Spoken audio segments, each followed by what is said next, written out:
আপনি কি জানেন, মাঝে মাঝে বিপদে পড়াও অনেক বেশি লাভজনক। কারণ আপনি যদি বিপদে না পড়েন তাহলে আপনি মানুষ চিনতে পারবেন না।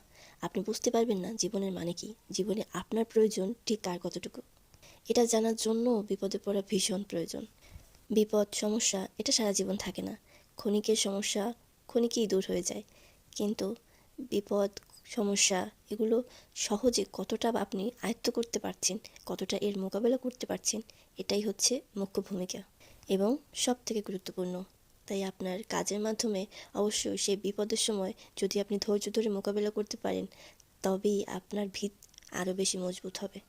এজন্যই বলেছি মাঝে মাঝে বিপদে পড়া লাভজনক।